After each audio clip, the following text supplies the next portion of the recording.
So today I wanted to cover a topic relating to one of my favorite topics ever, which is faith, religion, and then how that relates to one of my favorite other things ever, which is Myers-Briggs.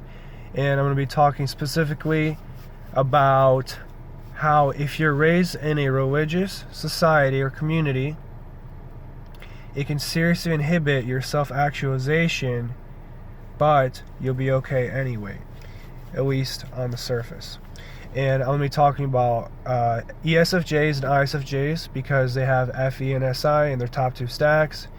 And I believe this is the most obvious example of how things can go wrong if you're in such an isolated community.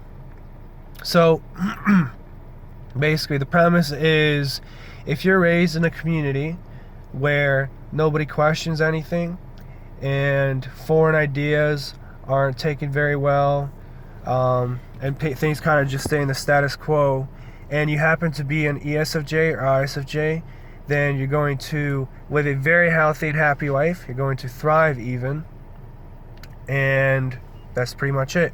In other cases, if a person doesn't develop their lower two functions, they're usually going to encounter some strife. They're going to have problems in life getting along with people.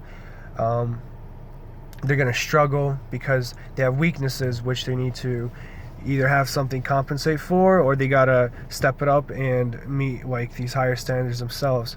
So you've got the ISFJ and ESFJ in a religious community. From day one, they've been raised believing certain things, going to church, Sunday school, having these biblical doctrines preached at them every Sunday, sometimes even more, 5, 6, 7 times a week, depends how cultish your church is. So you've got these ESFJs, ISFJs raised in the situation, and then as they grow older, if they stay in that community, they're going to be totally comfortable because of their FE and SI, just continuing forward with it, and they won't encounter any trouble. So because of the FE, what they're going to focus on is social relationships, and so around them they're going to see that everybody is following these religious doctrines. They're doing certain things, they're going to Sunday, they're saying certain things, they're believing certain things, and they're going to see that it's socially harmonious, and they're going to be okay with it. And not only are they going to be okay with it, they're going to be fulfilled by it, because that is the dominant function. You find fulfillment in indulging in that top function. So they're going to see that everything's going okay, and they're going to love it.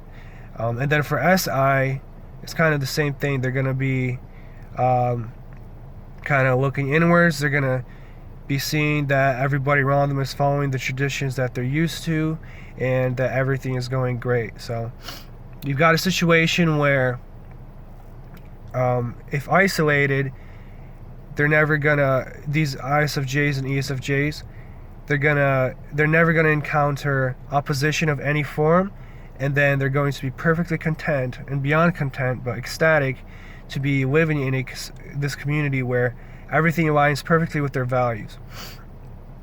So in case I was incoherent and redundant, it probably is, but I'm going to say it again. They find maximum fulfillment in this community, which is closed off, because of their top two functions. And as long as they remain in this community, they're not going to suffer for it. They're going to thrive, and they're going to be happy. This is often why people, stick to their roots. There's confirmation bias. They dismiss new things. They'd rather just be where they were the whole time, because that's fulfilling to them. Yeah.